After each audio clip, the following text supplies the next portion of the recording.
Brett Hawes, welcome. And thank you for being here with us this evening for your lecture. What is the title of your lecture? Let us know, because I'm going to do your bio, but I want to know what you're talking about this evening. Oh, we're talking gut health, we're talking autoimmunity, and then we're talking functional lab testing, and we're kind of going to smash all those things together. And the bulk of what we're going to talk about tonight is going to be mostly pointed towards the lab testing side of things, because I've done a fairly lengthy presentation on autoimmune issues before, which I think people can go back and watch, if I'm not mistaken. So anyway, yeah, that's what's on the menu tonight. Excellent. My name is Julia Rickard. So I'm at IHN. I manage the co-op, manage the guest speakers, career consulting, faculty, and have the pleasure of working with Brett and all the rest of the Con Ed faculty to put together some really great programming for the advanced courses, postgrad courses. It is my pleasure to be able to host Brett tonight. He is a 2006, don't worry, Brett, I won't do a long intro because I know you've got the long one. 2006 IHN graduate and got his certification in functional medicine in 2016 from Functional Medicine U, which a number of our other grads have, and it's brilliant. You started practicing in 2006, actually right out of the gate, right? From IHN. Actually, while I was still in school, but okay. Okay, very good. Yeah. Now you went from working in Ayurveda exclusively, and that is when I knew you, when we first became friends. And then you went from there and rolled right into focus on gut hormone health, and you've now launched online programs that you've been running very successfully, and you've got a packed clinic with a waiting list, which I love hearing, and it's amazing, all of our grads who are partnered up in that realm too. But you have an amazing podcast as well. And when did you launch that? That was actually I think it was in 2016, 2017, somewhere around there. So we're I've lost track of the seasons now because they kind of blend into one another, but it's its own thing now. It's its own animal. And yeah, it's done really well, all organic, no advertising, and we're reaching last time I checked, I think 60 or 65 different countries. And yeah, a good few thousand people every week. So yeah, it's great. It's good. And labor of love is what it is. Yeah, and your topics are salient and they're relevant, and you have a lot of nerve to be able to do some of the things that you do in the topics tonight, though. So if anybody has not tuned in, it is the is it the Holistic Health podcast? Yeah, Holistic Health Masterclass. Yeah, Masterclass is my Masterclass accent. Yeah, perfect. I'm going to throw it to you, Brett. Please, everyone, enjoy the discussion with Brett. Afterwards, we'll do the Q&A and take it away. All right, let's do it. So first of all, it's awesome to see so many people here. I know we had a ton of people register, and as it goes with webinars, not everyone shows up live. So if you're watching the recording, that's great too.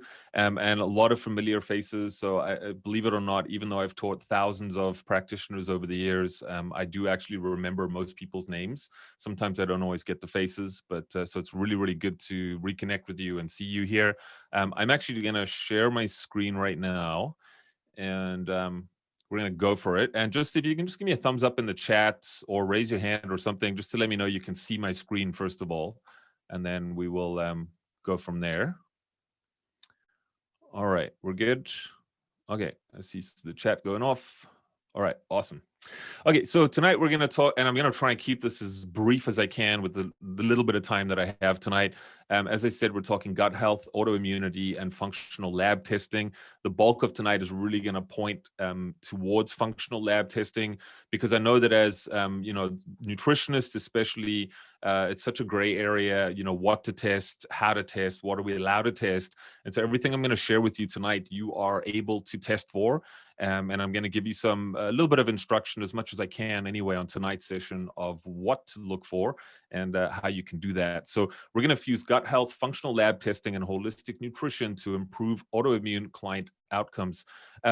before I hop into this, just want to know, actually, I'll get to that in a second. So this is, I'm not going to reintroduce myself here, but, you know, the bulk of what I focus on, obviously, I'm a holistic nutritionist, functional medicine, trained in 2 different types of iridology, and as Julia said, a podcast host as well. I'm about 16 years in practice now. So again, I focus mostly on gut health, hormones, and autoimmune disease. And what you'll find is when you deal with autoimmune disease, you're going to find that pretty much everyone that has autoimmune issues also has gut health issues. And the majority of time, they also have hormonal issues as well. So once I give you a bit of background, you'll see why that is in just a second. I have been a professional educator for the last 14 years with IHN, the Institute of Holistic Nutrition. I have taught nutritional symptomatology 1, the fundamentals of nutrition, and also nutrition and the environment. Okay. And of course, I'm the founder of Holistic Health Masterclass. That is what my business is. So I also, in addition to all of that, work with a bunch of different companies. So I've done everything from product education to formulation to advising and so forth. And I work with, these are not all of them, but this is the bulk of who I work with. So really some fantastic companies out there doing some amazing things in the world of supplementation and also in the world of activism as well. If you don't know who the Detox Project is, you should go and check out some of the stuff that they're doing as well. Okay, just a reminder, if you do have questions, we're going to get to those at the end, and you can drop them in the Q&A box instead of the chat box, and then I'm going to get to those. All right, so the learning objectives for tonight, what is autoimmune disease and how is it diagnosed? So just to kind of gloss that over, the 5 root causes of all autoimmune disease. These are not the only root causes, but I think that as nutritionists particularly, this is where we need to focus the bulk of our efforts, and you're going to really get the best results and reduce people's flare-ups and their symptoms significantly by focusing on these 5 areas. We're going to talk about why gut health must be your #1 focus. Absolutely. If you're not doing gut health and you're seeing autoimmune people, you're really just not going to be getting any results whatsoever, bar some superficial symptomatic relief type of results. So we're going to talk about what lab tests will give you the most insight into your client's underlying health issues. So as I said before, these are lab tests that are available to you. I'm going to give you names and everything else right tonight. So a framework for working with autoimmune clients that does not overwhelm them or you. So we'll talk more about that at the end of tonight's presentation. Just a couple of things. We're not here to learn how to diagnose autoimmune disease. I want to be very clear on that. I don't diagnose autoimmune disease, neither should you. I have people that come and see me with pre-existing autoimmune issues. Once you get a bit more experienced in the space, you can kind of almost recommend that people get tested for autoimmune disease based on their symptoms, but we're not going to go there tonight. We're also not going to be able to cover every single lab test available, and I'm not going to be covering all of the potential causes of autoimmune issues, for example, Lyme disease or cervical instability, mycoplasmas, et cetera, right? So we're going to stick to those 5 key areas. We're actually going to drill down on 3 of those areas tonight and talk about that. So I want to give you a solid foundation from which you can assess and address the most common root causes of autoimmune disease using functional lab testing and holistic nutrition. All right. Does that sound good? In the chat box, thumbs up. Yes, good. And is anyone seeing autoimmune clients in their practice? You can just do a yes or a no in the chat box. I think everyone is even if you're not specializing it, you're seeing them for sure. Okay, awesome. Alrighty, cool. So a bit of background here on autoimmune disease. Autoimmune disease rates have skyrocketed, and I'll say that when I first started practicing, I didn't really see a lot of autoimmune issues. And in the last 10 years, it's just gone boom, like through the roof. And you can see there 9 million people in 1997 to approximately 58 million people as of 2019. That's in the US. In Canada, approximately 2 million Canadians are affected. I think it's actually more personally. Definitely affects women more than men. I see a lot of younger women now with autoimmune issues. I never used to see as much of that in my early days of practice. Now I would say that's probably the bulk of what I see in clinic. Autoimmune disease is technically an umbrella term for 120 different diseases. And some of the more well-known ones include things like MS, lupus, rheumatoid arthritis, et cetera, et cetera. Hashimoto's is a big one now, right? So autoimmune thyroiditis and Hashimoto's. The last point is really, really important for all of us to take note of.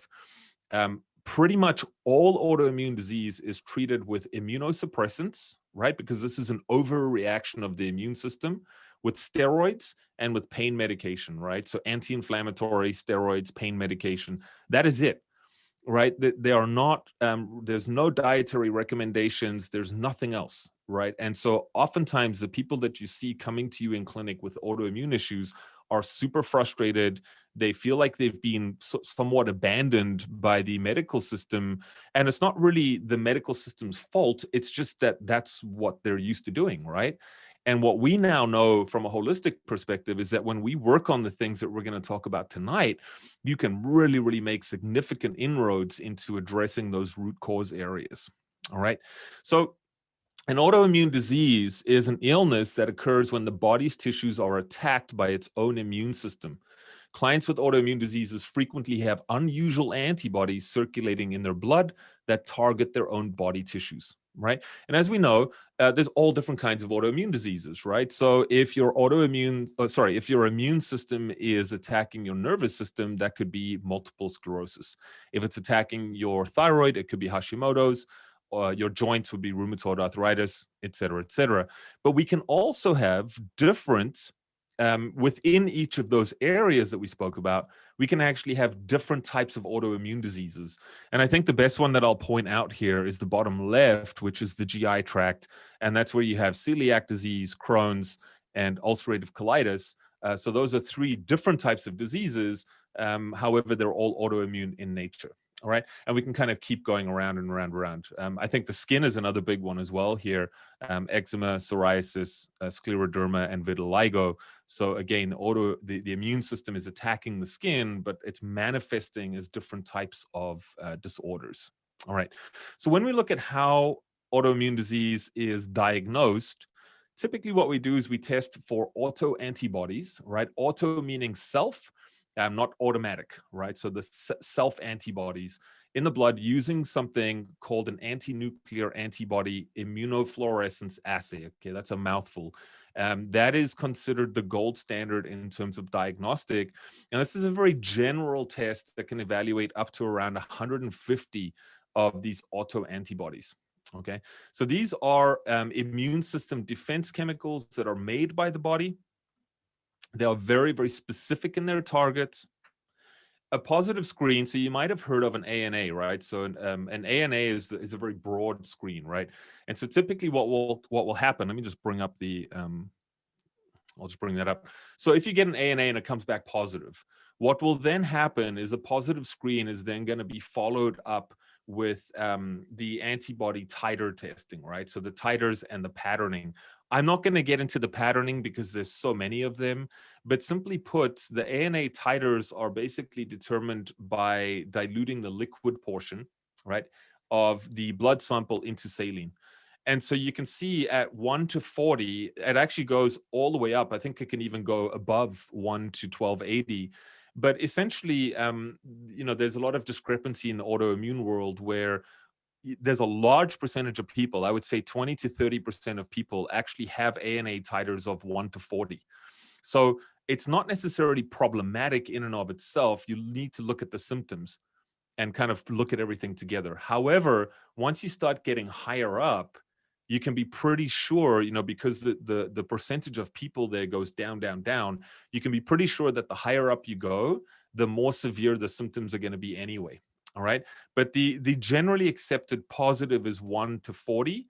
And then generally, people would start like a hard diagnostic at around 180 and up. Okay. So 1 to 80 and up. So some of the, I'm not going to get into the weeds here, but some of the autoantibodies that we'll be looking at here, I'll just pull out, anti-gliadin, which I think a lot of us are familiar with. That is going to be used as a diagnostic for celiac disease. There's also your anti-peroxidase and anti-thyroglobulin.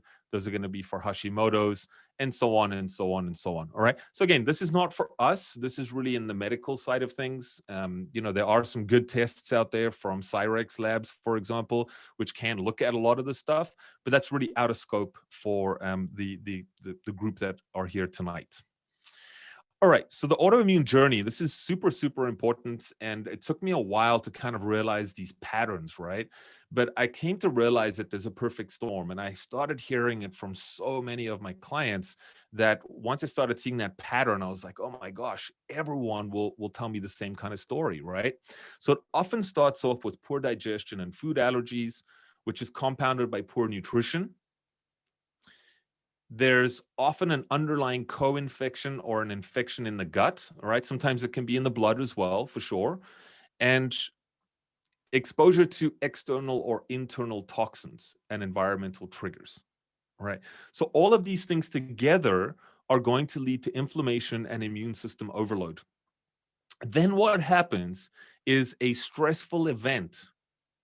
Every single person, most of my clients with AI issues will tell me that they can remember the day that everything happened, whether they lost their job, whether they got divorced, whether it was a car accident or some other kind of traumatic event.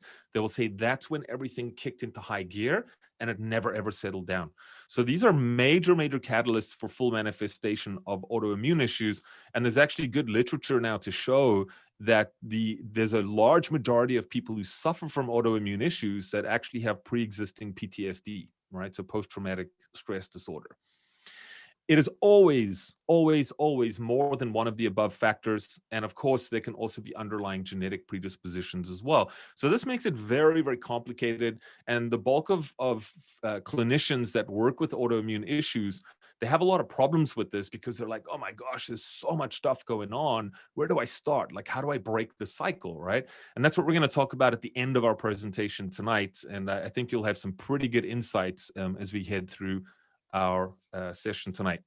So the 5 root causes, and I say all, I should probably use, quotation marks. Maybe most would be a better way to frame it. Diet, right? So allergies and sensitivities are huge, right? Huge, huge, huge. Food additives and chemicals, GMOs, poor food choices, kind of all goes into the dietary side of things. GI issues, right? So leaky gut, I would say 90% of people with autoimmune issues have leaky gut. Poor digestion, which we spoke about. Infections, right? So GI infections, yeast, candida, parasites, SIBO, viral autoimmune triggers as well, things like Epstein-Barr virus, and so forth, right? Cytomegalovirus is another one. So that's the one side of it all. And what these lead to is they're going to lead to inflammation. And of course, we know that if people have leaky gut, they invariably have allergies and sensitivities. The inflammation can be caused by things like chemicals and heavy metals, infections, which we spoke about. And inflammation can also be hormonally driven, right? We're not going to talk about hormones tonight at all, aside from adrenal stuff, but we're not going to talk about things like estrogen and all of that good stuff. And then stress. So again, we're not going to talk too much tonight about stress, but I will just say this, that if you bypass stress and you bypass lifestyle factors with autoimmune clients, you're going to have a very, very difficult time getting traction. You're going to have a very difficult time making inroads into getting their symptoms and their flare-ups and stuff down. Okay, so any type of stressor needs to be identified and needs to be managed or removed if possible. But we're not going to talk too much about that tonight. So again, for visual learners, here's a different kind of presentation here. So food triggers, infections, leaky gut, stress and trauma, and inflammation. And there's no kind of order here, although I will say stress is usually the catalyst for it all. The other things are kind of usually lingering around in the background as life goes on. So let's hop into functional lab testing here. And these are the ones, so before we get into it, right, I just want to say a couple of things here. Functional lab tests are not diagnostic tests, right? We're not diagnosing disease here.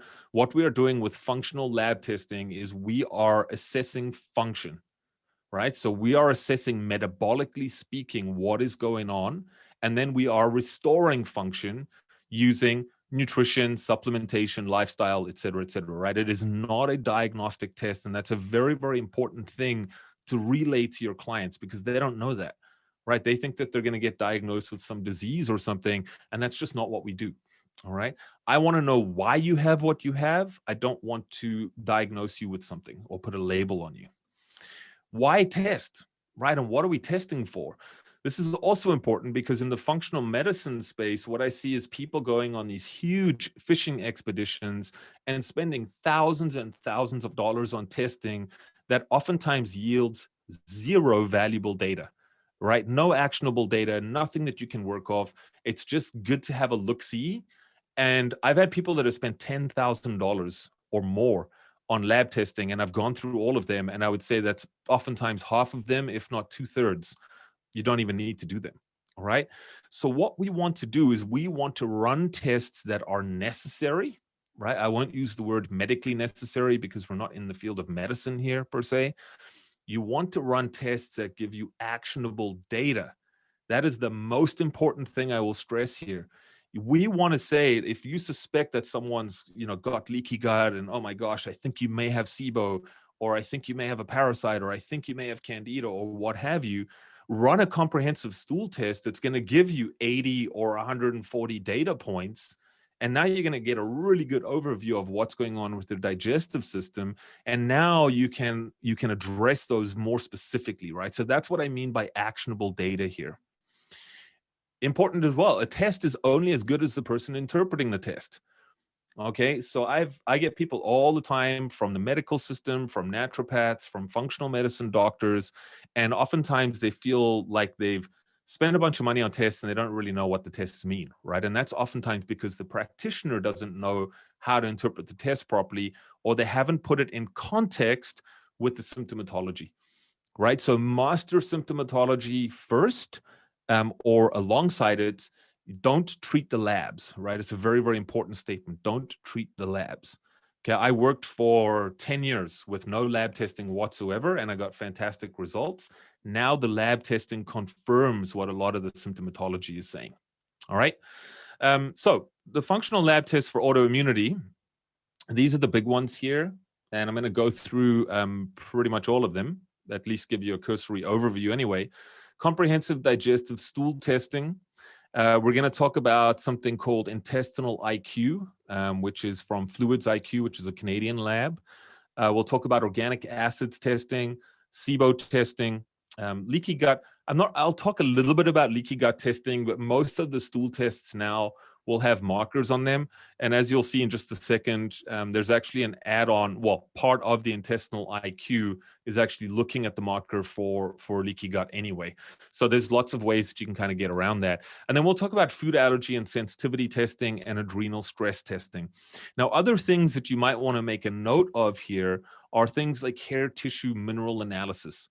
So that's going to look at your mineral stores in your body, but it's also going to look at heavy metals and toxic metals, okay, which again can really, really impede enzyme functions, genetic SNPs and stuff like that.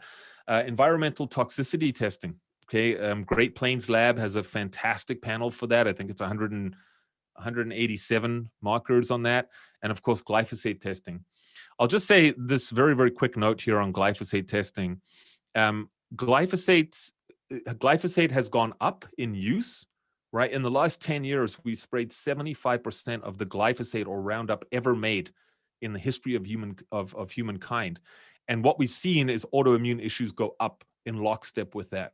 Now, I know that correlation is not causation, but there's not many other things that plot very well on a graph. All right. So glyphosate testing, this is why organic eating and stuff like that is super, super important for people with autoimmune issues. So when you get onto a comprehensive digestive stool analysis, and there's so many out there now, I'll just share a couple with you tonight. Again, so I want to share ones that you can actually access versus ones that you can't.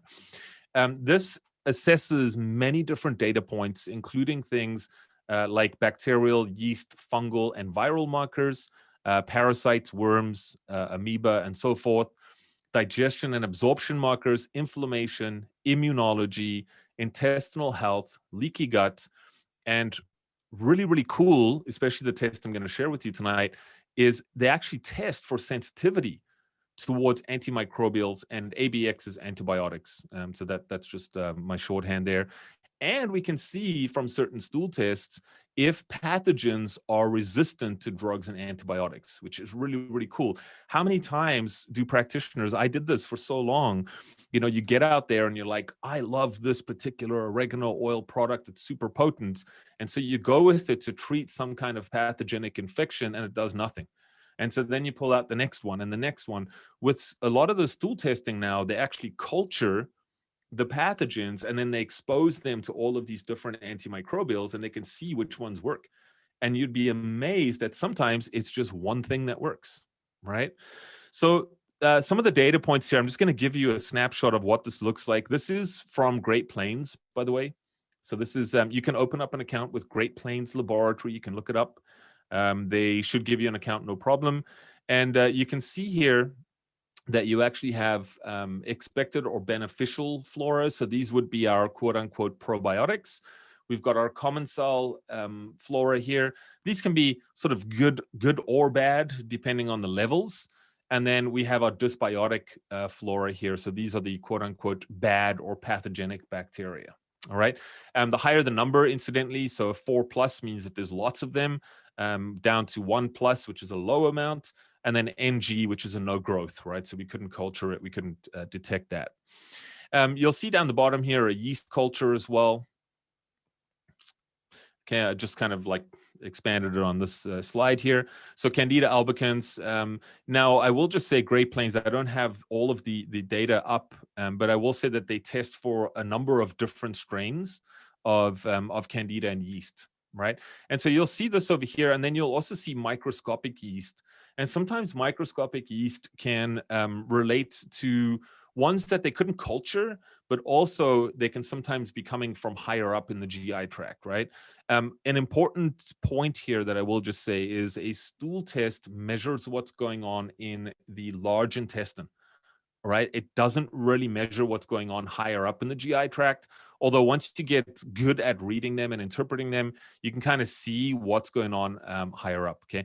And microscopic yeast is one of those things that might signify small intestinal yeast issues. But I'm going to show you another test that will actually show you how to detect small intestinal yeast issues.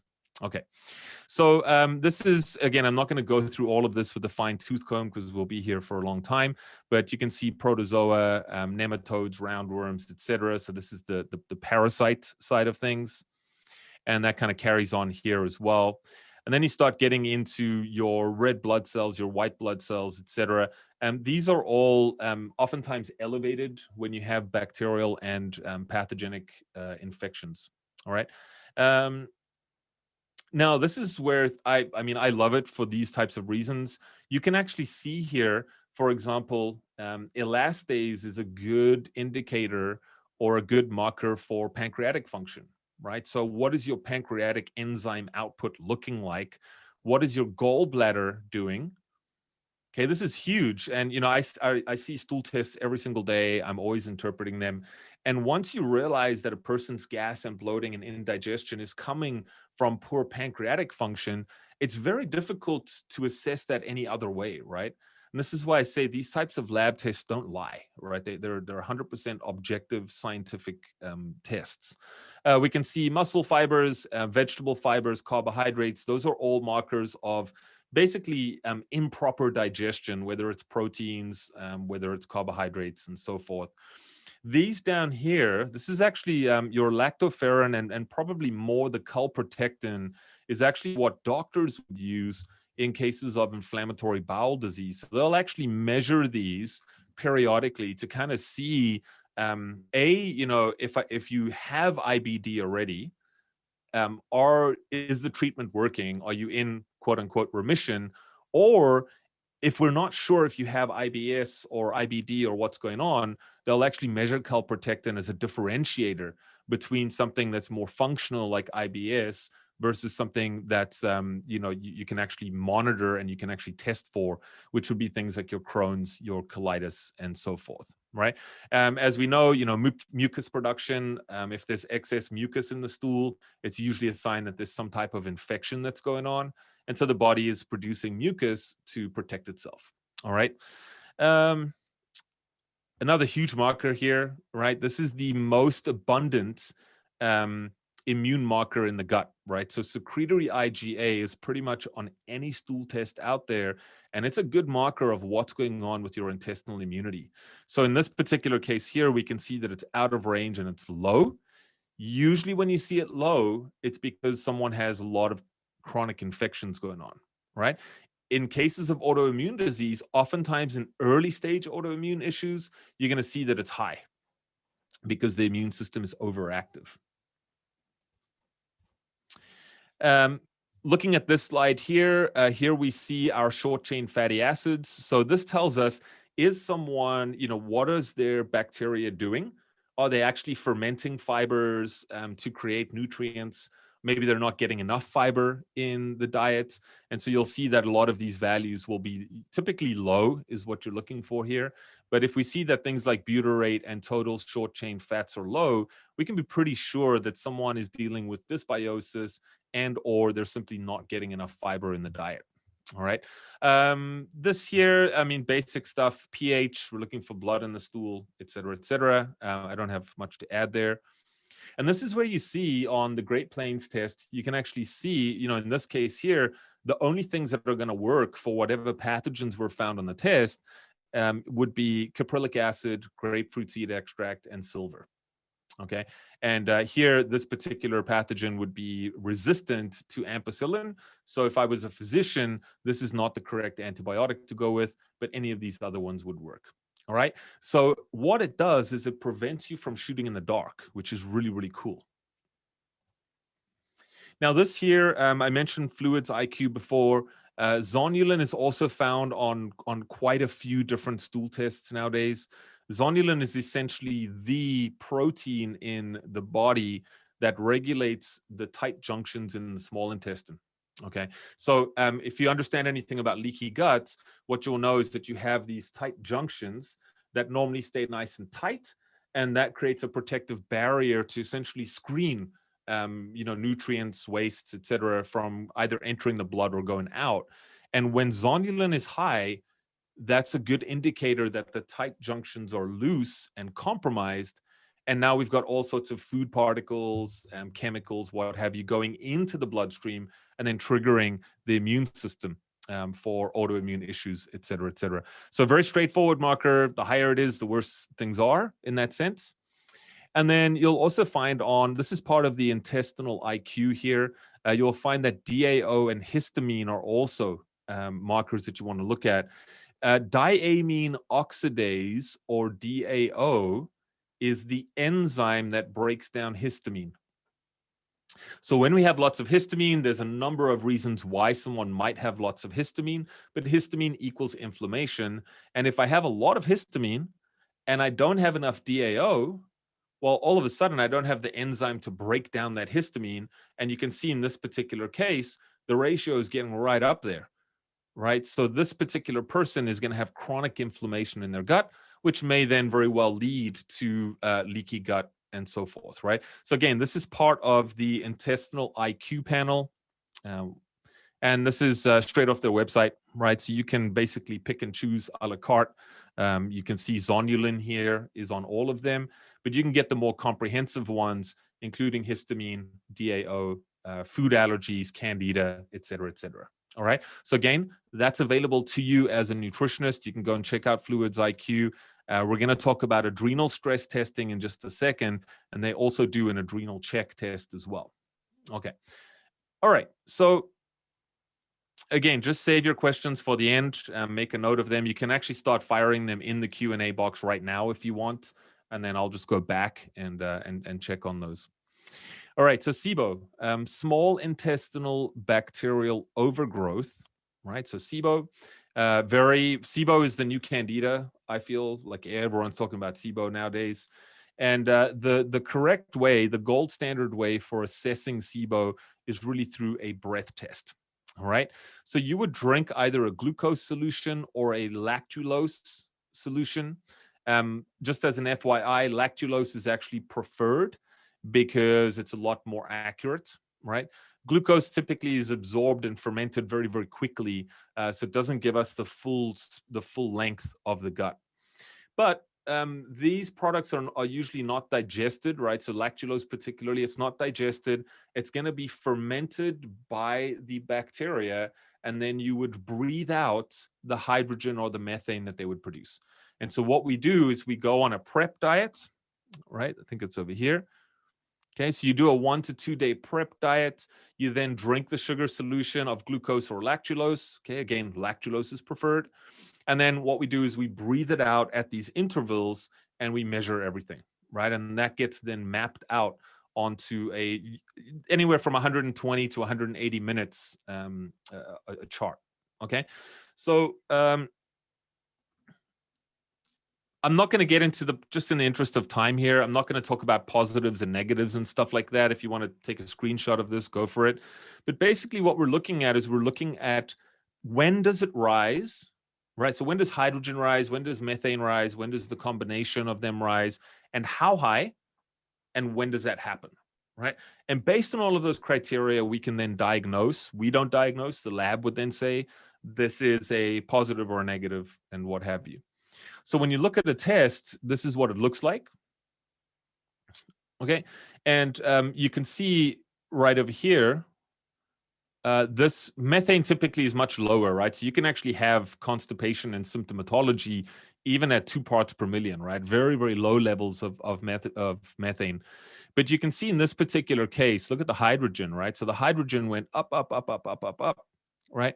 The combined gases went up, up, up, and the methane over here went up. So if we look at this, what you're going to see down the bottom is you're going to see that the hydrogen is positive, the methane is negative, but SIBO is suspected because both of them, right? Again, I'm not going to get into the nitty gritty on all of this just in the interest of time, but this is how you kind of read these tests.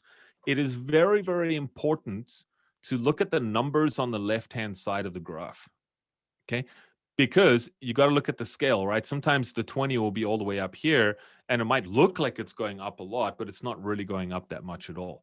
Okay, so look at the numbers, and then also look at what the lab is saying here, right? Don't just look at a chart and go, oh my gosh, for sure they have SIBO, and then proceed with some type of treatment protocol. So once you get past here, you can see 6, right? 0.6 here is at 120 minutes. From 120 minutes to 180, oftentimes that indicates the large intestine, right? So you can get gases, particularly hydrogen, that will come up from the large intestine. And so again, technically, is it SIBO or is it not? Again, listen to what or read what the lab is saying at the end of the report. Okay, so this is same thing. You know, again, this doesn't look like a lot, right? If you looked at it, it's like, well, it's not really doing all that much. This is a 120-minute test.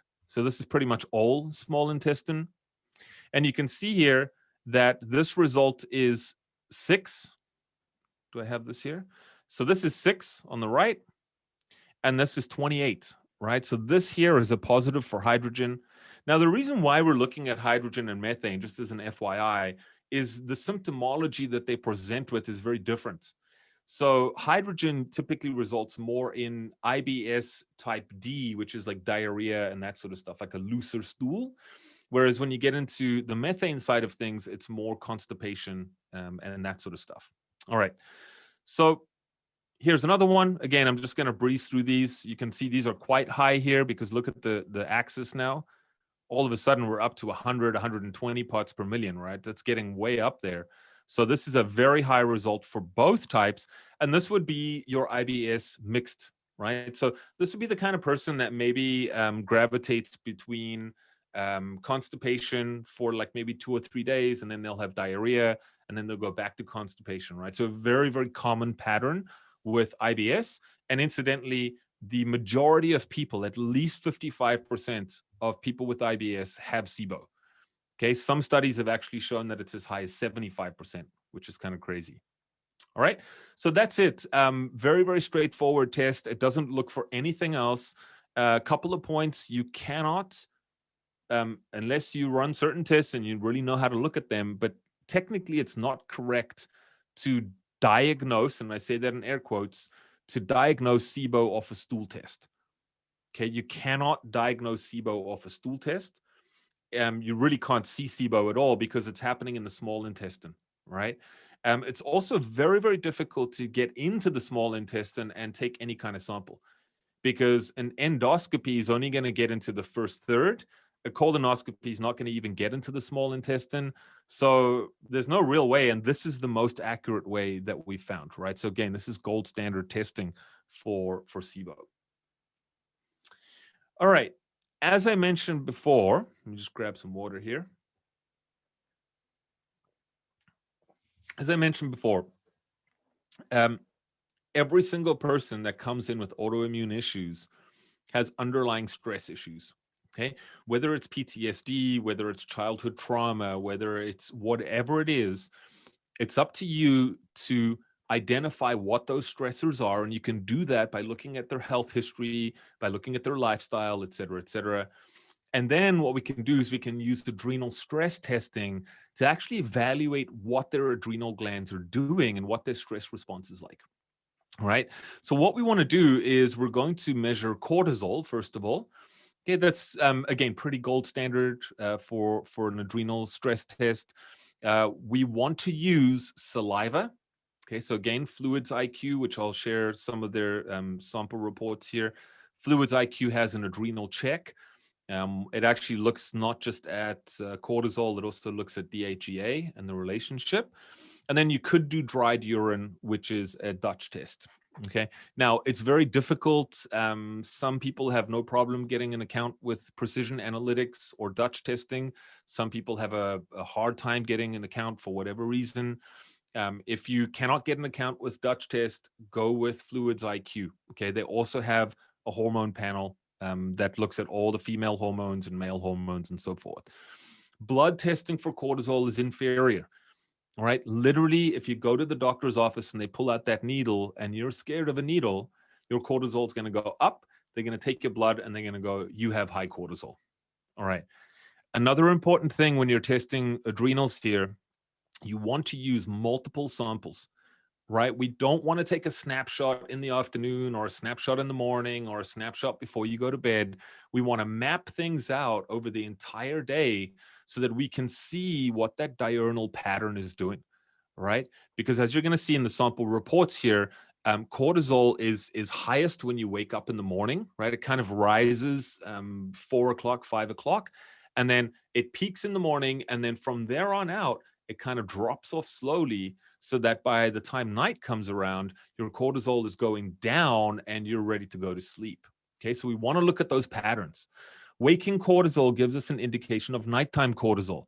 And we know that if people have issues with nighttime cortisol, they're going to have things like sleep issues, frequent waking. They're going to have blood sugar issues invariably. So it's really, it's a really good test to evaluate a lot of different things.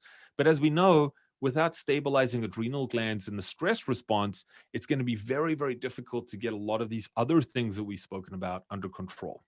Okay, so this is what a test looks like. They're all pretty straightforward, to be honest with you. They all look kind of the same. You can see, just so we all know what we're looking at here, the green zone is kind of ideal, right? So that's really where we want to be. And then you can see once we get into the yellow zones here, we're now slightly out of range. And of course, anything in the red is, obviously out of range. So you can see for this particular person here, she had slightly low cortisol in the morning. She should have been up here somewhere. But look at what happens through the day, right? Cortisol just keeps going up through the day.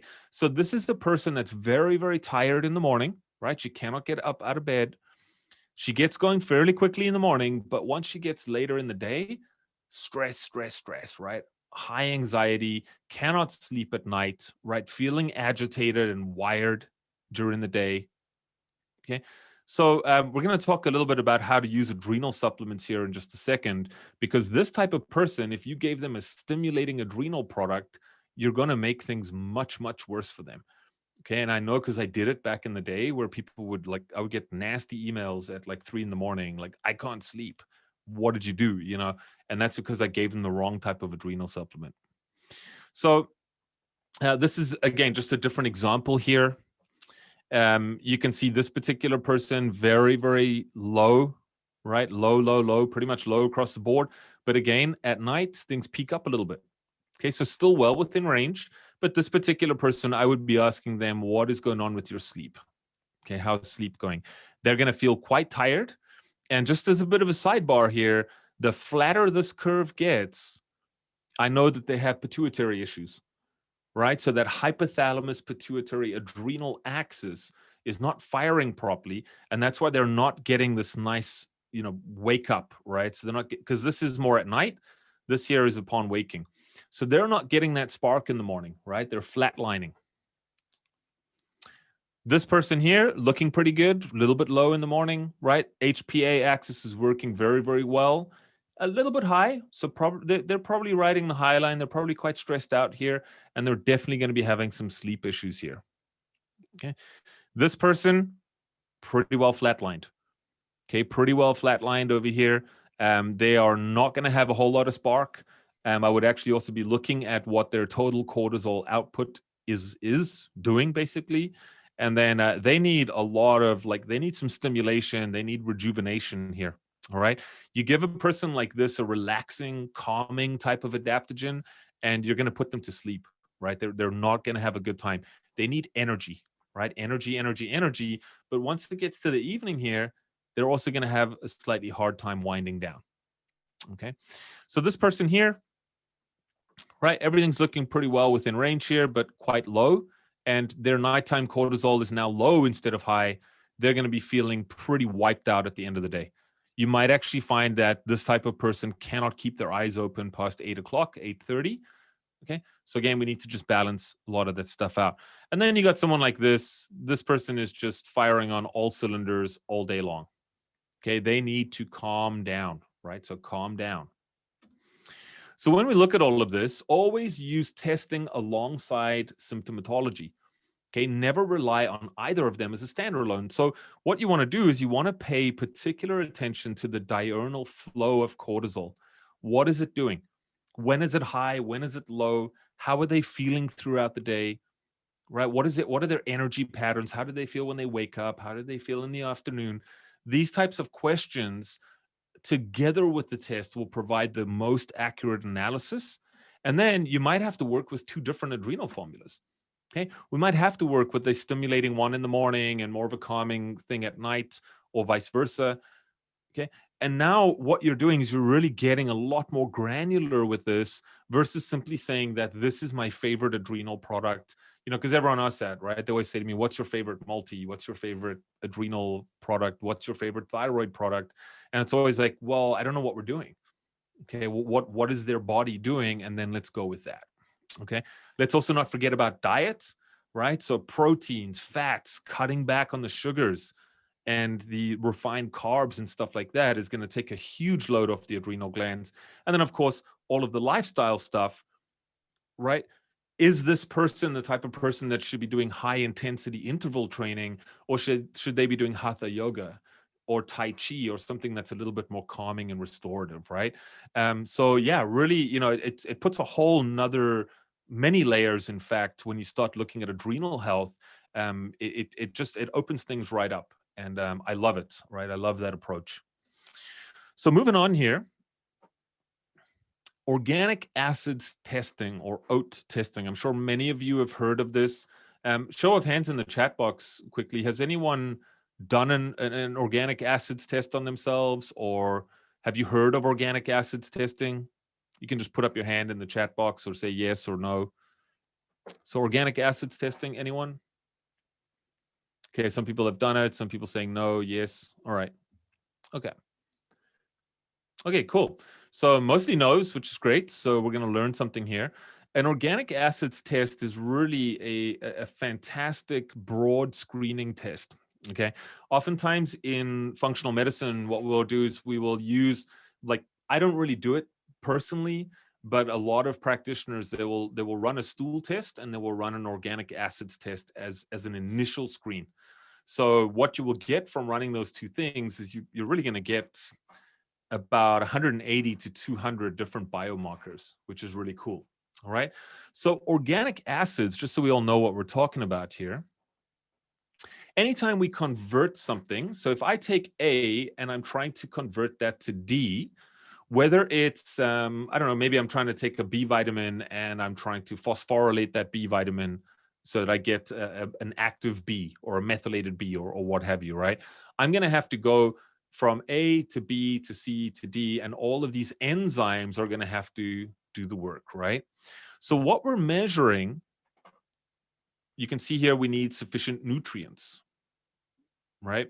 So what happens here is if I'm not able to convert A to B, I'm going to have this organic acid pop up in the urine. And I can then say, oh, it's a nutrient deficiency. Sometimes it can be a bacterial infection that can block the metabolism. So there's a whole bunch of different reasons why we might not get from A to D, or maybe we're going to get from A to B and then to C, but we can't get from C to D. So C is going to show up in the urine. Okay, so that's what we're looking at. It's a non-invasive urine test. It's relatively inexpensive in the grand scheme of things.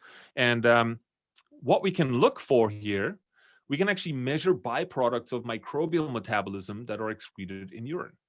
It can provide insight into the small intestine. Okay, so very, very important here. Sometimes a stool test will show up as negative for yeast, but if I do an organic acids test, it shows up as positive. That tells me that I either have yeast going on in the small intestine, but it's not in the bowel, or I could actually have systemic yeast that's going on elsewhere in the body.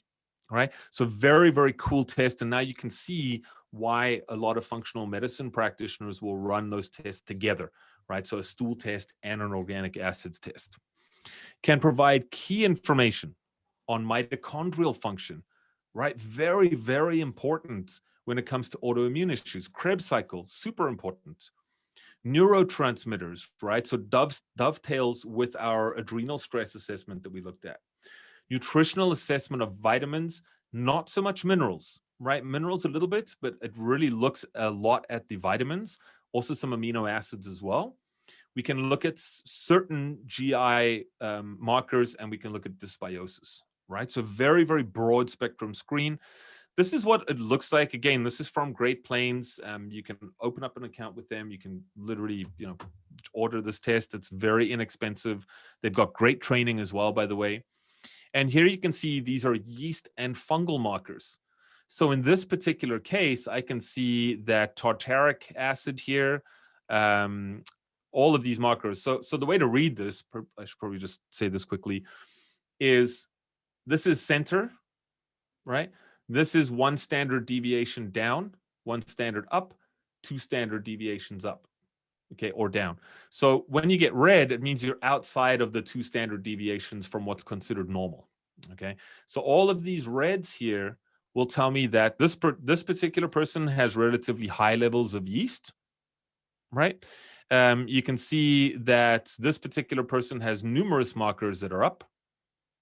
Okay, we've got another one here that even though it's not out of range, it's also on the higher end. Okay, so general yeast issues. And then we also have bacterial markers as well over here. Don't get too wrapped up in what they all are and what they mean. Like the lab reports are super detailed on all of this stuff. And again, go and do some additional training on it for sure. Now, this is really cool, right? Clostridia bacterial markers are very, very cool. So we can see not just C. diff, we can actually see sporangies, we can see botulinum, we can see all of these other things. And again, how many people are walking around, especially with autoimmune issues? Most people with autoimmune issues are walking around with chronic infections, right? They're latent chronic infections. Some of them aren't even latent, they're full blown.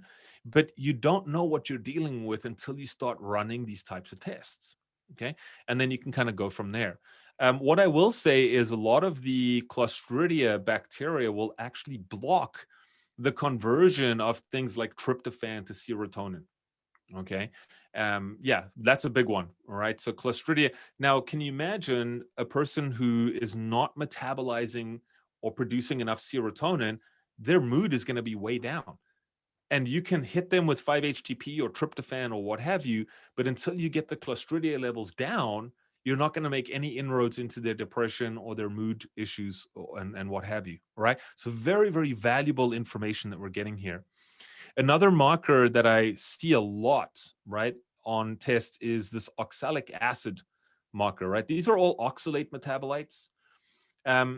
So when you see oxalates are high, usually it's an indicator, well, you'll actually see fungal markers are typically high as well.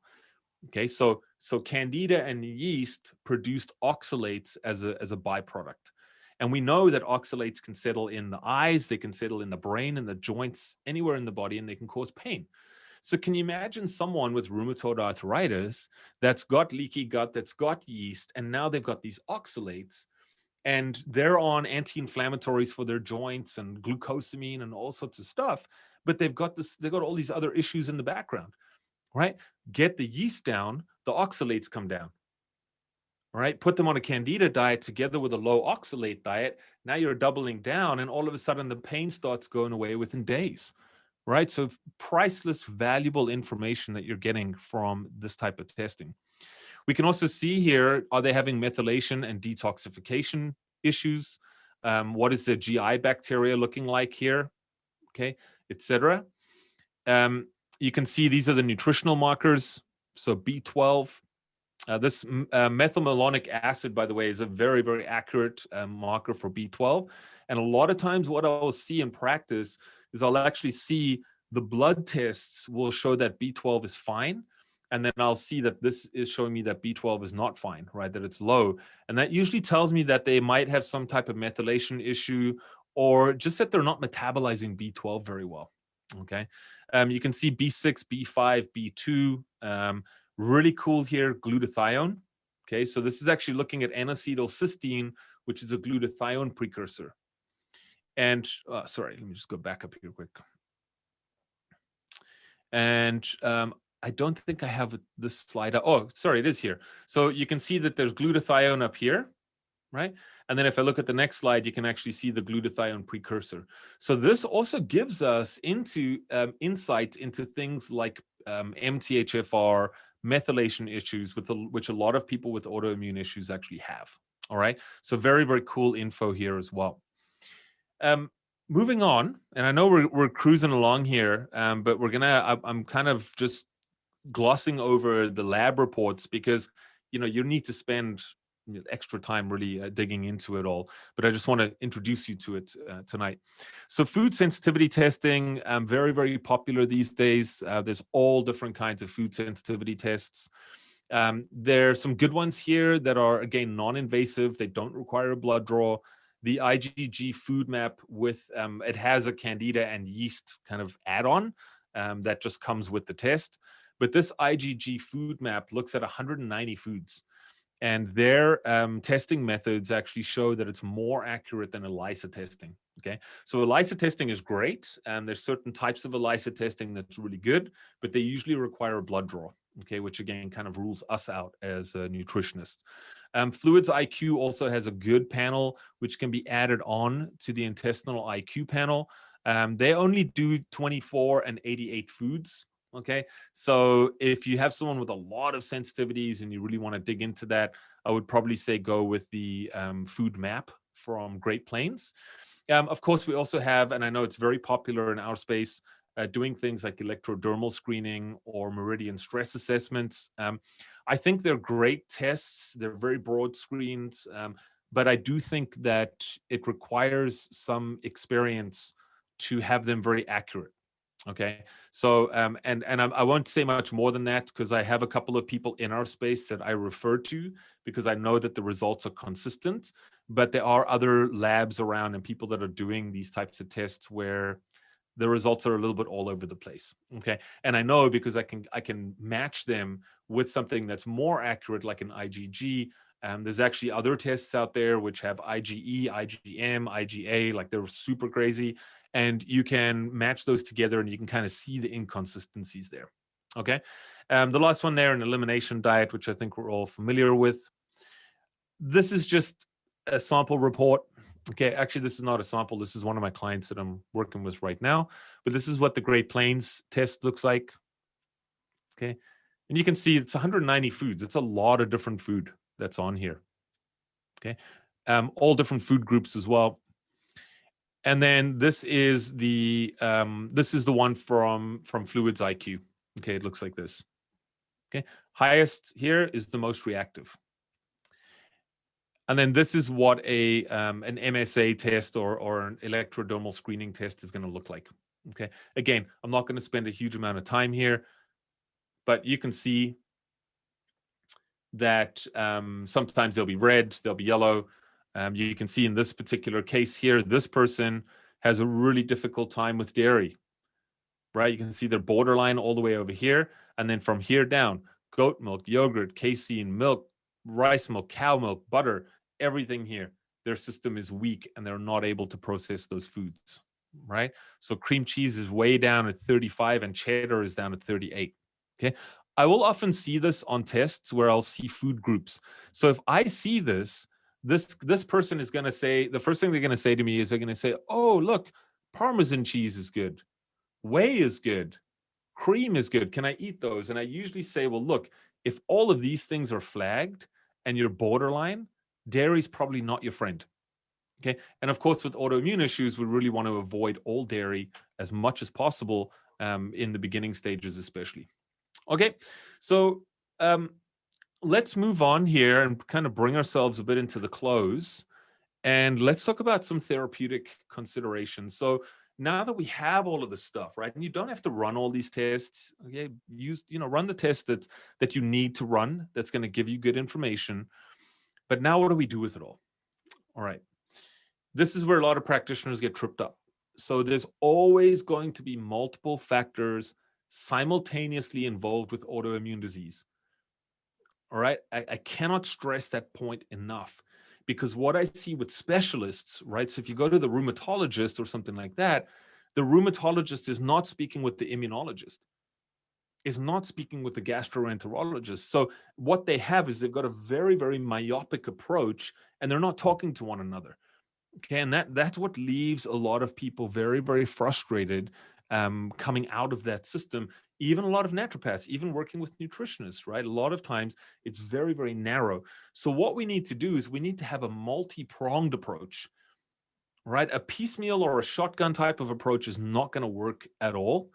And there's a way to do it that it's not completely overwhelming and all absorbing for your clients or for yourself for that matter. Okay. Because I do see a lot of practitioners in our space, not even just in our space, just generally, where all of a sudden you got to take 15 supplements, you've got to meditate 3 times a day, we've got to exercise, we've got to, do all of this stuff. And you got to remember that people that are coming in that are sick, they're already stressed out. They're already busy. They're already overwhelmed. You can't make the healing journey so overwhelming to them that they never heal. Okay. And a lot of people, they give up, right? I've had it happen to me before, especially in my early days. You overwhelm people and they just go, I'm out. I can't do this, right? And they actually will in their mind, they will tell themselves that they're never going to get well. Okay, so something that I teach in my master classes and I coach with practitioners, I know some of you are on this call tonight, is coming up with a wellness roadmap, right? So saying to your people, look, we got all this stuff to cover, but we're not going to fix it all in one protocol. There's no way. We're not even going to fix it all in 2 months. So what we need to do is we need to figure out what are the big ticket items? What are the most important things to work on? What are the things that are going to move the needle forward for us? And let's focus on those. All right. Don't worry about the estrogen imbalance for now. Don't worry about the skin issue for now. Don't worry about that. Right. Let's assess gut health function. Let's assess infections. Let's see what's going on. And then let's implement measures to restore function to that and then see what happens from there. Okay. That is the way to do it. And you're going to get the best results. Now, one of the ways that you can do this is following, and I think a lot of you are familiar with this, but if you're not, something called the 5R approach, all right? The 5R approach is a really, really good framework to keep in mind when you're working with anything. So not just autoimmune, any type of health condition, working the 5R approach is very valuable because it will prevent you from going crazy and it will also keep you on track, right? And it sets you and your clients up with realistic expectations. So the 5Rs are this, right? Remove, replace, repopulate, repair, and rebalance. Okay, some of these things can be done at the same time, but what you're going to notice when we break the cycle here in a minute, remove, remove, remove, right? I cannot tell you how many people, not even practitioners, just people, are loading themselves up with all kinds of supplements, with all kinds of probiotics. They're taking glutamine to heal their gut and all sorts of stuff. And what they've failed to do is they've failed to actually remove pathogens, food allergens, stressors, toxins, et cetera, et cetera. If you don't remove, all of this stuff here is going to have a limited impact in what it's going to do for your clients. Okay. And then once you get into the rebalancing stage, that really comes a little bit later, where you're now maintaining that higher level of health, right? So maybe you're at 40% before, now we're maintaining 70 or 80%. And that's a much better place for someone to be in, okay? Especially once they've been sick. So breaking the cycle, right? Where to start? Because we've got all this stuff going on, right? The first thing, and you'll see it doesn't show up very well here on the slide, but you'll see reduce, remove, remove, remove. Okay, so reducing stressors, whether that's external, internal, right? Trauma, maybe they need to work with a trauma counselor or a psychotherapist or something like that. Identify and remove food allergens and food triggers. Okay, so if you identify that they have candida issues, maybe they're going to have to go on a candida diet, and we're going to remove the things that are going to feed yeast, feed candida. Same thing with SIBO and so forth. Identify and remove pathogens and infections. Okay, huge. Now, you can't always just go in there and start with antimicrobials, right? You sometimes have to just slowly ease people into that. And then we want to identify and remove environmental toxins, heavy metals, etc. So cleaning up that home environment, particularly cleaning up the bedroom, right? Cleaning up the EMFs. Now, you don't have to do all of this at the same time, but a lot of people that will come and see you, I typically don't work with those types of people anymore, but you might see them where they are still eating KFC and McDonald's. They're still using, cheap makeup and personal care products and so on. Those people, you need to lighten their load by cleaning up the diets, by removing the chemicals, removing the EMFs and that sort of stuff. And then you're going to start to see improvements in their health when you bring in the diet, the supplements, and so on. All right. Lower inflammation, right? All these things, points 1 through 4, if you start doing them, they're going to naturally lower inflammation. We're going to support digestion, right? So clean up the diet. We'll talk a little bit about diet in a minute. Work with supplements. We'll talk a little bit about supplements in a second as well. Hypoallergenic diet. Again, we'll talk about that in a minute. And then healing the gut. Okay, I will say points 1 to 4 are the most important things to start with. Okay, naturally, once you start changing people's diet and that sort of stuff, things are going to start to shift around anyway. Okay, but here's what most people do. You would be amazed. Most people jump onto point 8. Most people go straight onto healing the gut, and it's L-glutamine and it's probiotics and it's all of this stuff, and they have not done anything to really help with points 1 through 7. And then all of this is going to balance the immune system. All right. So general dietary recommendations. These are simply starting points. Some people might do well on these types of diets. Generally, they do. Some people might not. All right. Experience has showed me that this works the majority of the time as a starting point, and then you can kind of fine tune things as you move on. So looking at something like a specific carbohydrate diet, an autoimmune paleo diet, okay, those are very, very similar. An AIP diet is typically considered the starting point in the world of autoimmune disease, okay? If someone is not responding very well to an AIP, you might have to move them all the way over to something that's a little bit more radical, which is the GAPS diet or the gut and psychology syndrome diet, right? It's very restrictive, but I've had people with severe Crohn's and ulcerative colitis, their symptoms go down within 4 days on a GAPS diet. Okay, so it does work. It's just a lot harder to follow. So the person has to be a little bit more committed. Removing common and or known allergens, right? We kind of spoke about that. No grains, legumes, dairy, or sugar, right? This is not a forever diet, although many people, dare I say most, feel so good on this diet that they kind of stick with it, right, long term. Plenty of healthy fats, so grass-fed animal fats, coconut oil, avocado, butter are essential fatty acids. Nutrient-dense organic foods, right? Organic foods is so crucial. We want to get that glyphosate and the Roundup out, right? We don't want that in the diets. So vegetables and fruits of a wide variety. And then when we get onto the supplement side of things, this is in no particular order, although I would encourage you again to maybe go back and just look at that 5R framework, the 5R approach, and then you can kind of see where you're at with the supplements here. So digestive support in the way of HCl, enzymes, bile bitters, that sort of stuff. Adrenal support, which we discussed earlier, right? So stimulating, calming, what time of day, that sort of stuff. Antimicrobials, okay, there are all kinds of antimicrobials. Those are going to differ depending on what you're dealing with. So SIBO is very specific in terms of what works for certain types of SIBO. And then Candida, things like olive leaf, for example, oregano, caprylic acid. There's a lot of things that are very targeted towards yeast issues. Okay, and they tend to work better. So the antimicrobials are really going to depend on what you're actually dealing with there.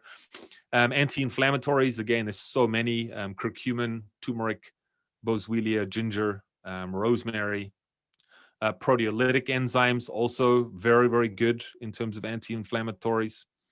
We want to replenish nutrient deficiencies, right? So what we found with, again, bearing in mind that 90% of people with autoimmune issues have leaky gut, right? Whether it's passive or active is somewhat irrelevant. The bottom line is they have nutrient malabsorption. The most common nutrients that we see that are deficient are vitamin D, B12, okay? B complex, to some degree, it's usually because they're stressed out. Iron is a big one, right? Zinc is another big one. Magnesium, again, a lot of times because of the stress. Okay.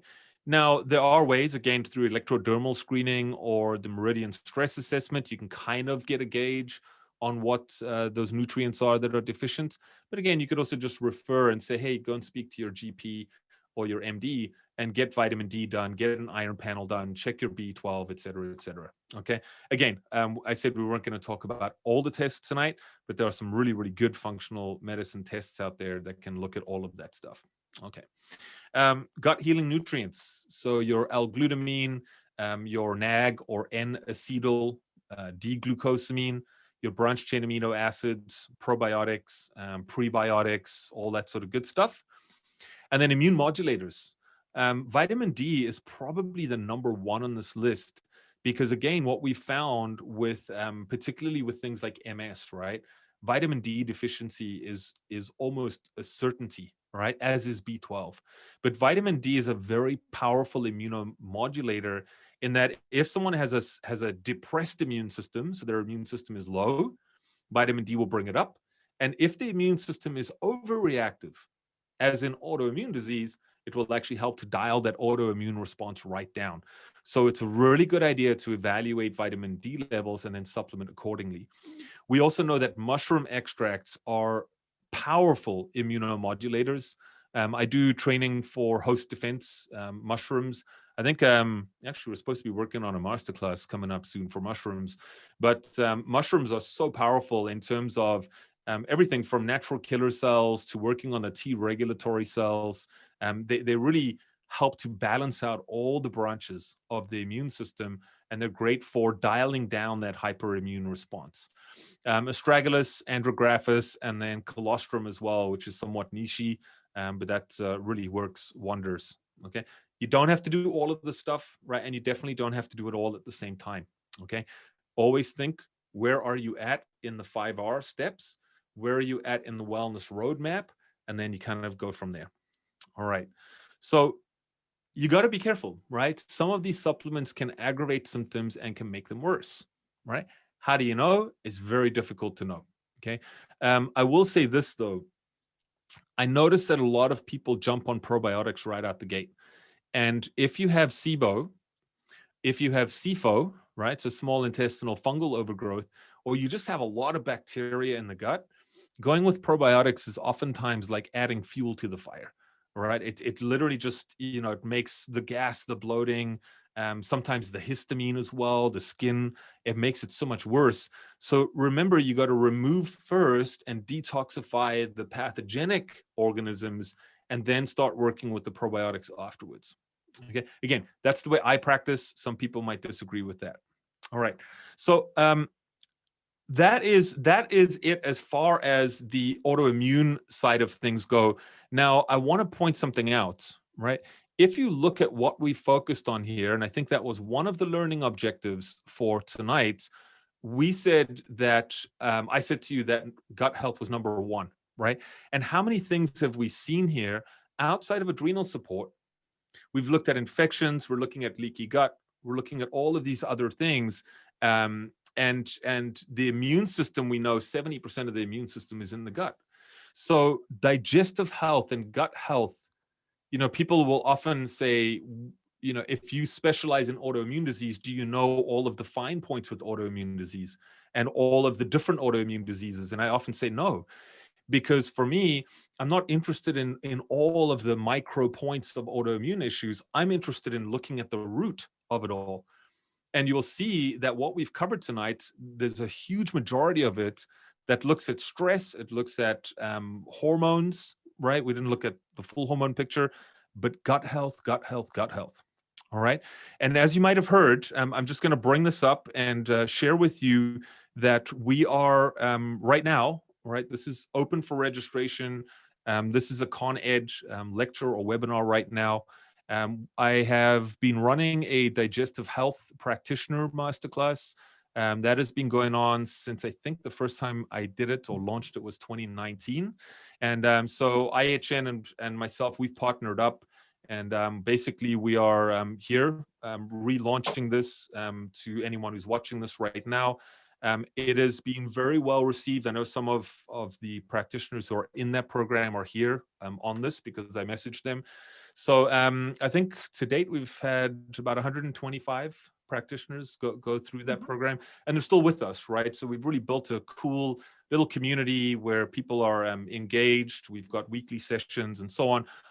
I'm not going to go through every single point here because you can really just click on the link at the end of this presentation and you can get all of the details. But I wrote a book. It took me many years to write it, and it's about 140 pages, A4, double-sided. And that really has all of the protocols and my work together with the sort of latest research, right? So that's really 16 years of clinical practice, fully referenced protocols. There's food lists, there's meal plans, there's therapeutic dosaging, all sorts of stuff in there. And what's been really cool for me, when you put something out there the first time, you know how it works for you in your practice. But then to try and teach it to other people and see them implement it into their practice, and then to start getting the feedback saying, holy smokes, this stuff really works. And that has been like so awesome for me over the last couple of years, is just to see practitioners now implementing a lot of this stuff and going, holy smokes, it works. I'm getting referrals. My practice is going well. That makes me happy. Right. So again, you can check out all of that there. We obviously have a pretty cool summer promo for you watching right now for IHN alumni and for allies. You get a pretty heavy discount. And also I'm actually expanding an existing workshop, which is really a huge expansion of what we covered tonight. And that is all about autoimmune disease. And we kind of get into some of the things that we didn't cover tonight. So you will actually have a seat at that when I launch it in the fall. And yeah, you basically get a free ticket to that. So Julia, did you want to hand it over to you? Is that cool? Yes and no. You can unscreen share because I want to thank you we could listen to you, and I can say this for everybody, like for the next 2 hours. We're a little weary. But honestly, Brett, you keep us on our toes, and there you are exceptional at what you do. And I am so proud that you are part of IHN's Con Ed and a friend. I can call you a friend, and it's wonderful. 100%. We've So known each other for a thank long you, time. thank Yeah. you. We've got to do sort of the silent yay clapping. So everybody, yeah. So before we get into the Q&A, which I'm going to leave to you to go Yeah. through the Q&A. So I'm actually going to give you host. It's remarkable. I'm going to ask you one question, Please.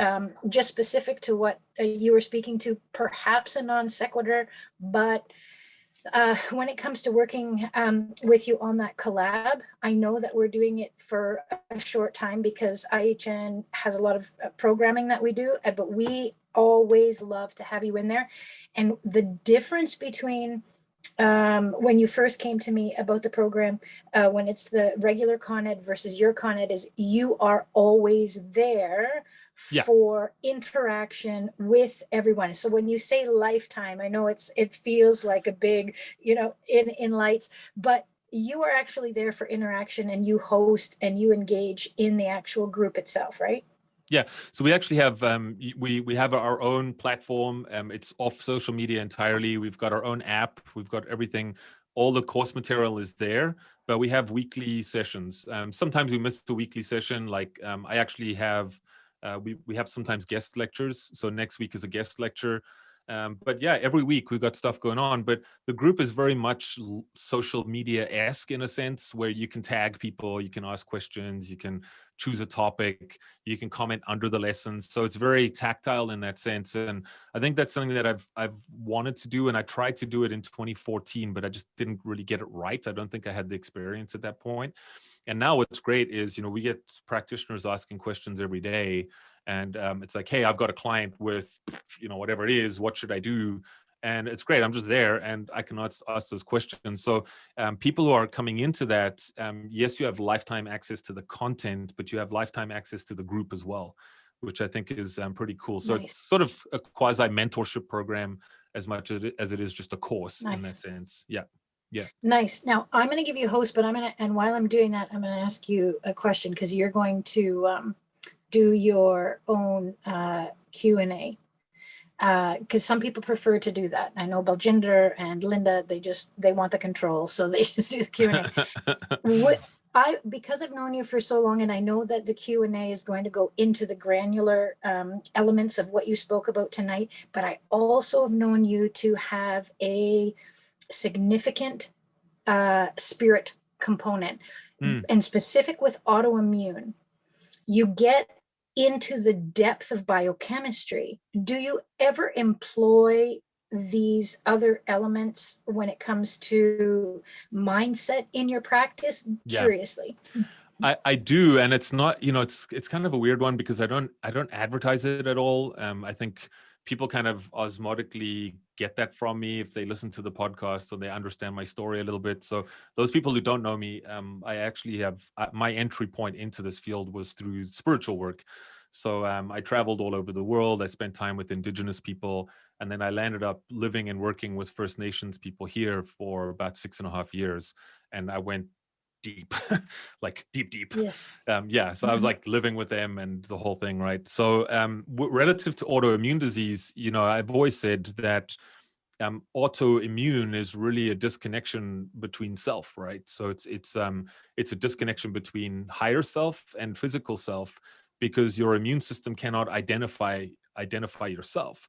So part of that, and this is where you get into the mind-body piece, the mind-body piece is really tapping into that, and who am I, right? And maybe not as existential as that, but it's more getting back into that, right? Feeling what it's like to be in your body, working on those lifestyle changes, because a lot of people, with PTSD, with past trauma and stuff like that, what happens with your nervous system is that trauma actually gets locked up in your nervous system, and you cannot detoxify.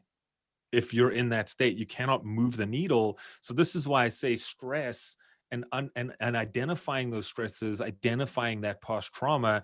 And I'm not a trauma counselor or anything like that. I just I think people tell me the craziest stuff every day, and I think they just feel comfortable enough. but oftentimes I'll refer out, I'll say, oh man, I think like this type of therapy will be really good for you. And then we're going to work on the physical side of things. We're going to look at the lab tests and what have you. And you kind of quarterback a lot of stuff where, you have other practitioners as well who don't do the things that you do. And I find that that's, I found that my clients really appreciate that, because they really feel like you got their back. I don't work with a ton of people. I think going back to 2015 was probably the busiest I've ever been in clinic, and I was managing 190 clients at once. Oh, wow. By myself. Wow. Wow. And speaking of trauma informed, I'd like to have Gabor Mate on your podcast. So well, if you can get him, yeah, let's do it. Yeah. Yeah. You know what? Again, I'm just going to say thank you, and thank you for that, because I want people to know, Brett, that you, as compartmentalized as you are and so militant about these things, but at the same time very malleable depending on your clients, I wanted them to understand that you have this remarkable depth of knowledge when it comes to other than the body. So that was, I just wanted to illustrate. Well, thank you. Thanks for bringing that up. I don't get a chance to talk about that enough. So yeah, awesome. Okay. I'm going to say thank you. I'm going to, now you've got the host and you've got some folks on. And cool. Please. All right. So I'm just going to go through these here. How long does it take to get the stool kit, then to get the results back? Typically, the way that I do it anyway is the way that I work with labs is I will actually either I will ship the kits to the clients, or the lab will drop ship the kits directly. And then I leave it up to the clients to do everything, right? So I don't take any payment. A couple of labs I have to because of the way it's set up, but generally I don't take any payments for labs. I used to, and honestly, it becomes a logistical nightmare. So I just ship you the kits, you submit your samples, you pay the lab, and then the lab sends me the report. Stool testing is pretty quick. It's usually around 7 to 10 days. Okay. So second question here, what company does SIBO testing? There's a bunch of them, but you can actually look up SIBO Clinic Canada, I believe it is. SIBO Clinic Canada. They require no requisition at all. So you can actually send your clients directly to them, and they can just share the results with you once you get that. So am I familiar with CA food intolerance testing? I'm not, and I'm not going to click on the link, Rachel, because I don't know where it's going to take me. So I need to stay on the screen. But honestly, there are so many food testing companies out there. I can just share what I know and what I've used. And I guess in some senses, I'm a little old school like that. But yeah, anyway, so I don't know that. I'm sorry about that, Rachel. So Gina, what are the first functional labs I usually order for clients to get a picture of their health?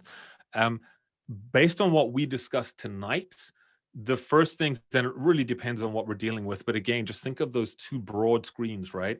The organic acids test and the stool testing is going to give you the most bang for your buck, and it's going to give you the most amount of data coming in. All right. From there, you can get into all sorts of other fancy testing if you suspect whatever it is. Okay, so there's a part B to the question: how much money do these cost, and what do you do if clients can't afford extensive testing? Okay, so it's a great question because it's oftentimes a barrier to entry. So the way that I work, and this is just me, is the people that I tend to work with have already tried a lot of stuff, right? They've worked with naturopaths, with specialists, with doctors, and what have you. So by the time I see them, they're just ready to do whatever it takes, right? However, I'm very sensitive to people's budgets as well. So if they can't afford things, there's a bit of a trade-off, right? So this is why I say master symptomology. Okay, master symptomology. So I'll just give you one example of how I approach it, right? So the first one is, let's say I suspect that they've got all kinds of digestive issues. I'm really going to encourage them quite strongly to get a stool test done. Okay, because I know that that's going to give us value, and then from there, the value, I'm going to be able to really make inroads into their health. They're going to feel different from there, and once that confidence is up and they're starting to feel different, they're going to go, okay, we're on the right track here. We're moving in the right direction. Let's go, right? I'm all in. But I might also suggest something else, right? And this is again where something like meridian stress assessments or the electrodermal screening comes in. It's a very cheap and inexpensive test that can cover a lot of ground. It's not the most accurate for everything, but that for $150, you can look at infections, you can look at nutrient deficiencies, et cetera, and that might be something you want to look into. That's again non-invasive. That's a broad screen that doesn't cost an arm and a leg. Okay, so that's how I do it. And then again, once you have some insight there and they start to see things moving and shifting, and they might get a little bit more on board with investing more money into their health. Okay, so hopefully that answers your question there, Gina.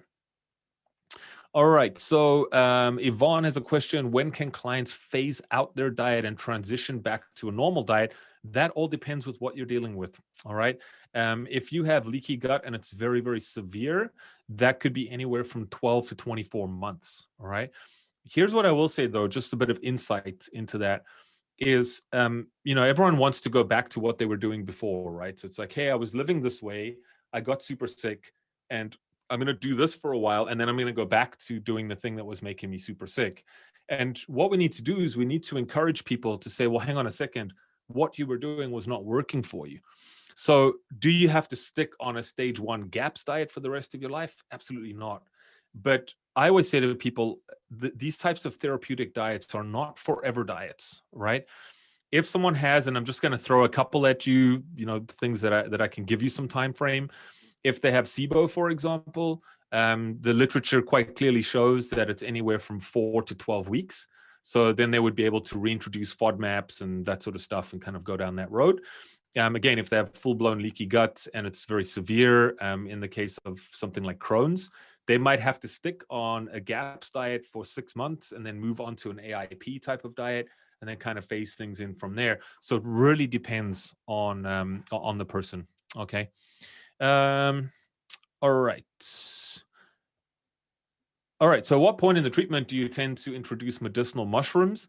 It really depends on what's going on. You can introduce them fairly soon, to be honest with you. But I think it's important to always just understand, how many supplements are you trying to work with at one time? Because what I see out there is I see a lot of practitioners and people is what they'll do is they'll basically try and do all of this stuff, and then they will start adding on immune modulators. They will add on prebiotics, and next thing you know, you're at 15 to 20 supplements. So I would say, something like like My Community from Host Defense, which is a very broad spectrum product, something like that can be introduced fairly early on. But just introduce that one together with the stuff that you're doing on the gut, right? So that would just be your one thing as an immune modulator. But here's something to think about. Why is the immune system dysfunctional? And if the immune system is dysfunctional because of the infections, then it doesn't make sense to add mushrooms to modulate the immune system. It actually makes sense to get rid of the infections, and then the immune system will bounce back. Do you see what I mean? So it's a little bit different in terms of the way that you approach things. All right. So yeah, hopefully, and there's all kinds of different mushrooms as well. Am I hiring? I've actually thought about a clinical assistant, but I'm not quite there yet. I might actually, and I'm just going to share this here, is I'm actually really wanting to focus more on practitioners, right? So I've been practicing for so long now. For me, in terms of having a bigger impact, in terms of an exponential impact, I realized many years ago that I wanted to really mentor and train practitioners more. So I'm kind of going more down that road at this point, because I think that's going to be the best use of my time. Okay, but thank you though. I'm flattered. Thank you so much. So which company do I use for full stool testing? Again, what you are going to have access to and what I've run dozens of them. Many dozens of them is Great Plains. So if you go to Great Plains lab, if you are a certified nutritionist, you should be able to open up an account with them, and you can look at their what's called a CDSA, so Comprehensive Digestive Stool Analysis, and that's a good one. I also use, which a lot of people have a difficult time getting an account with, I do also use GI Map a fair bit, but I know that nutritionists have a really difficult time. My functional medicine certification really helps a lot when it comes to getting lab tests. But you don't have to have like tons of different lab tests, right? A CDSA from Great Plains is a really, really good test for what you're looking for. Okay, so the tests shown tonight are these tests that we as holistic practitioners can test. Yeah, so pretty much all of them. Yeah, I think pretty much everything I covered tonight. Yeah, there's certain companies that, like Genova Diagnostics, you're not going to get an account with them. They've changed their entire, like the legal side of things. But there's many different places to get adrenal stress tests, stool tests, and that sort of stuff. Okay, so absolutely. All right. I'm going to see. So yeah, great question here. Do these companies offer more education on understanding how to interpret the results? Absolutely. Dutch testing has they got a ton of tutorial videos. I will just say this: Dutch testing, be very, very patient, because it's probably the most complicated test I have to read. Hormones are all over the place and they're interacting all the time.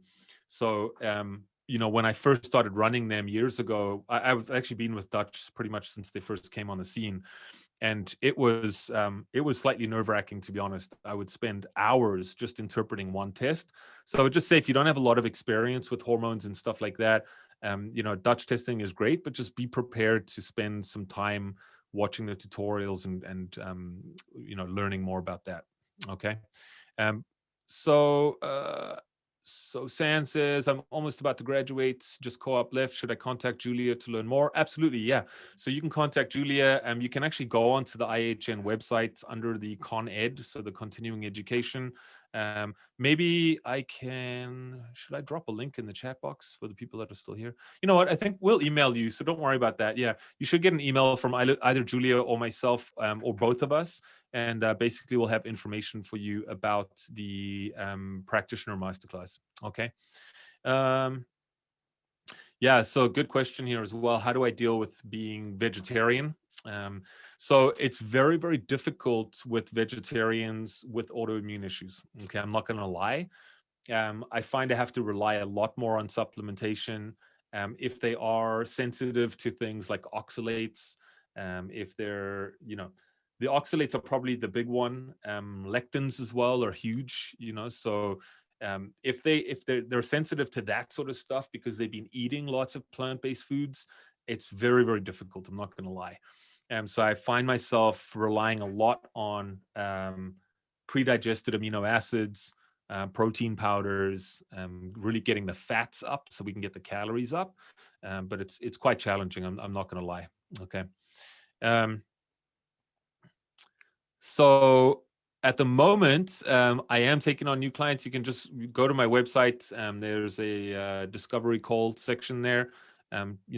It might be a little while before we actually get going, but nonetheless, I do a discovery session with everyone, just as a kind of general practice pointer here. And I do that because I always want to make sure that there's a good relationship between the people I'm working with. I'm not one of those people. I don't want to just have a revolving door and tons of people walking through my practice. If I'm not the right guy for you, I've done it often. I'll just refer you out to someone else who I think will be a better fit. Okay. But yeah, so go onto my website, holistichealthmasterclass.com, and you can check that out. All right. Thank you. Yeah, thank you. All right. I think that we're good. I'm just going to hop over into the chat box here and just see, because there's always questions in the chat box. All right. So do I find the NutriBody useful for certain issues? Okay. That's a question that I've answered many times. I find that the NutriBody, I stopped using it a long time ago. I don't have any bad things to say about the NutriBody. I just find that it's not 100% accurate. I mean, no test is 100% accurate. And I will just say this, is because I'm trained in functional medicine, I have access to other tests that nutritionists are not going to have access to, that are far more accurate, right? Far more accurate. They do require a blood draw though. So that's where the problem comes in. So I've had to kind of like really work the system a little bit to be able to get access to those. Not access per se, but to be able to actually do them. It's quite difficult. And my whole clinic is virtual, by the way. I went virtual in 2015. So I pretty much pioneered online practice back in the day. And so my systems are super tight. Like I work with the majority of my clients are in the US. I've got mobile phlebotomists doing blood draws. We're drop shipping lab tests. So, I've just kind of figured a lot of that stuff out. But that type of testing for nutrients almost always requires a blood draw, and it gives you the most accurate information. Okay. The NutriBody is great when you're starting out. It's great to kind of point you in some direction. But I think as you get more experienced, you'll probably find that you'll grow out of it. All right. But it's a great learning tool, especially if you're just starting out. It's a really good tool. Okay. Yeah, just thank you. All right. I just see lots of thank you. So awesome. Thanks so much. And thanks for sticking around. We've still got a good crowd here. And yeah, and don't, I know everyone is shy. Like we still have people that are shy in the masterclass because, there's no stupid questions, right? Everyone's learning. So which antimicrobials are least likely to encounter resistant bacteria? That is a tricky one. Expected that unlike antibiotics, oregano would have a broad enough spectrum of action. Yeah. So I think that, there's a couple of ways to answer that. The question here is basically, as if I'm reading it correctly, is if I have antimicrobials, if I'm using herbs and that sort of thing, how do I prevent bacteria from becoming resistant, right? Or how would I ensure that that particular herb works, right? So yes, you're correct in the sense that things like oregano, olive leaf, that sort of stuff, those are very, very broad spectrum in their action. They're not very narrow in that sense. But what you can also do is you can cycle them. So I'm a huge fan, and if you join the masterclass, you will learn a lot about this, is you don't need to be on antimicrobials forever and ever and ever, right? And I find that a lot of people, they're on these antimicrobials and then these ones and then these ones. If you're running a stool test and you're culturing the infection and you can see exactly what works, well, guess what?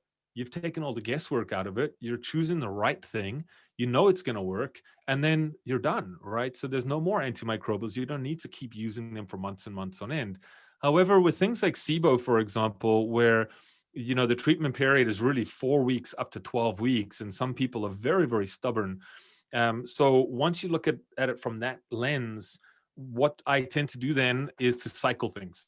So for 1 month, I'm going to use like maybe these two types of products, which have a bunch of different herbs in them. I'm not a huge fan. This is just my philosophy. I'm not a huge fan of using single things. I typically use formulations, right, to have that kind of synergistic effect. And then I'll cycle those formulations over the 12 weeks. And I find that usually works very well. And then repopulate, rebuild, right? So get the system back up so that it can be nice and strong versus keep hammering someone with antibiotics and antimicrobials. Okay. Cool. All right. Awesome. Any more questions? I think we're good. Let me see in the Q&A here. So what are the minimal requirements? Go onto IHN's website. You'll see them there. There's basic stuff. So anatomy, physiology. I actually forget all of the criteria off the top of my head. Just go onto the page and you'll see them there. If you have any questions, though, please feel free to just shoot me an email, and we can figure out and just kind of see where you're at. Just know that as well, everyone's at a different stage. Like we've got practitioners in that group that have been practicing for more than 10 years. And we've got other practitioners that have been at 5 years in. We've got some practitioners that are just starting out. So it's just a great place to be no matter where you're at. And I think if you're a student coming out of school, your head is already in the learning space. So you're just going to go and deep dive into all the stuff, and I think you'll love it. All right. So in my course, will I hone in on specific brands and supplements? Absolutely. In the book, I'll actually just...